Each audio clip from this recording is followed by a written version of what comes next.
আসসালামু আলাইকুম। রামিয়া রান্নাঘর থেকে সবাইকে স্বাগত। আজকে নিয়ে আসলাম নতুন একটি রেসিপি, রেস্টুরেন্ট স্টাইলে চিকেন রোস্ট রেসিপি।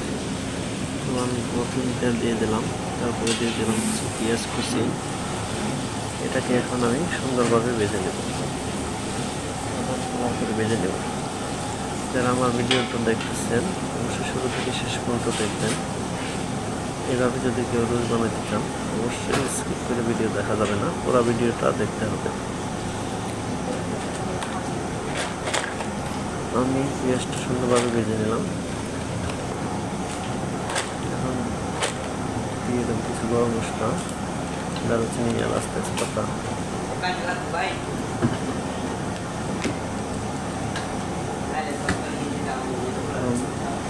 পেঁয়াজটা ভাজার পর দিয়ে দেবো আমি পেঁয়াজ বাটা। মশলা দেওয়ার পর দিয়ে দেবো পেঁয়াজ বাটা, আদা বাটা,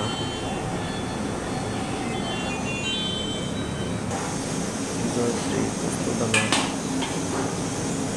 ব্ল্যাক পেপার, হোয়াইট পেপার, এই সবগুলো একসাথে নিয়েছি। কাঁচামরিচ সবগুলো একসাথে ব্লেন্ড করে নিয়েছি। সবগুলো আমি দিয়ে দেবো। সাথে দিয়ে দেবো টক দই।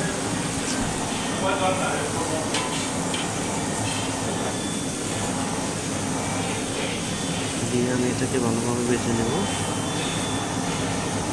আপনারা শুরু থেকে শেষ পর্যন্ত কীভাবে ভিডিওটা দেখবেন, কেউ স্কিপ করবেন না। যারা শিখতে চান এভাবে, যারা চান যে রেস্টুরেন্টের খাবার বাসায় বসে বানাবো, ঠিক সেমভাবে ফলো করে আপনি বাসায় বসে রেস্টুরেন্টের এরকম মজাদার রেসিপি বানিয়ে নিতে পারবেন। একবার বানিয়ে কাউকে খাওয়ান, সে আপনার খাবারের ফ্যান হয়ে যাবে। অবশ্যই ট্রাই করবেন,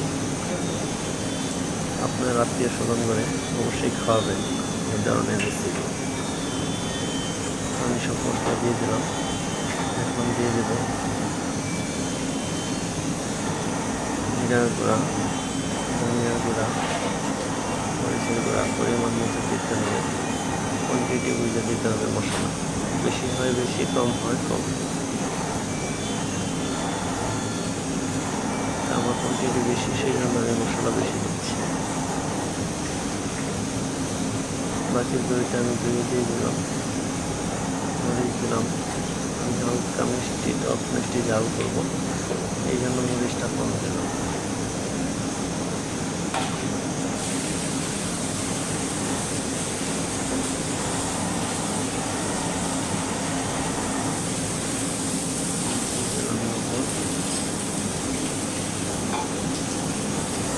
এটাকে এখন আমি ভালোভাবে কষাই নেব। আদা বাটা দেব পরিমাণ মতো, দিয়ে ভালোভাবে কষাবো যতক্ষণ পর্যন্ত না মশলা কষাইতে দেখেন তেল বের হয়ে গেছে। মশলাটা সুন্দরভাবে কষানো হয়ে গেছে। আমি এ পর্যায়ে অ্যাড করবো টমেটো সস। যারা ভিডিওটা দেখছেন আমার চ্যানেলটা অবশ্যই সাবস্ক্রাইব করে দেবেন, নোটিফিকেশন বেলটা অবশ্যই বাজিয়ে দেবেন, যেন সবার আগে আমার ভিডিওটা আপনার কাছে পৌঁছে যায়।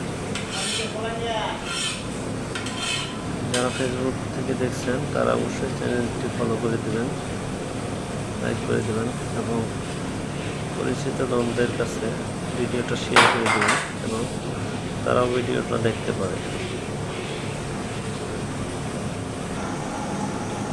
দেখেন মশলাটা আমার কষানো হয়ে গেছে। এ পর্যায়ে আমি অ্যাড করলাম লবণ।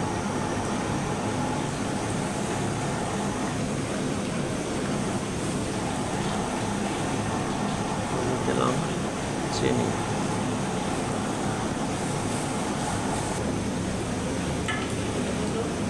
দেখেন মশলাটা কষানো হয়ে গেছে। আমি এখন চিকেনগুলো ছেড়ে দেবো। চিকেনগুলো আমি আগে সুন্দরভাবে ভেজে রেখেছিলাম, একটা মধ্যে 4 পিস করে ভিনেগার আর লবণ দিয়া চিকেনটা সুন্দরভাবে ভেজে নিচ্ছি বাদামি কালার দিয়ে, হালকা বাদামি কালার।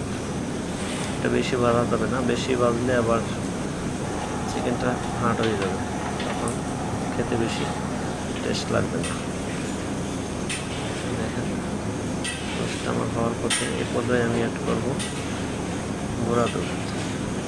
গুঁড়া দুধটা দেওয়ার ফলে রোস্ট থেকে দারুণ একটা স্মেল আসবে খাওয়ার সময়, যেটা কি খাওয়ার আকর্ষণ আরও বাড়াই দিবে। তো বন্ধুরা, এভাবে আপনারা অবশ্যই ট্রাই করবেন। দেখেন রোস্টের কালার কেমন হয়েছে, লবণীয় একটা কালার হয়েছে। তো আপনারাও চাইলে এরকম লবণীয় কালারের রোস্ট বাসায় তৈরি করতে পারবেন। অবশ্যই ট্রাই করবেন বাসায়। আমি দেখে দিলাম চিকেনটা সফট হওয়ার জন্য। এখন দেখে মনে হচ্ছে আমার চিকেনটা সফট হয়ে গেছে। আমি আর একটু ভালো করে লাড়া দিয়ে নেব নামানোর আগে, যেন সব জায়গায় ভালোভাবে মিশে। দেখেন প্রত্যেকটা রোস্টের ভিতরে আমার মশলাগুলো লেগে গেছে, এক্সট্রা কোনো ঝোল থাকবে না। সেম এভাবেই আপনারা বানিয়ে নেবেন বাসায়।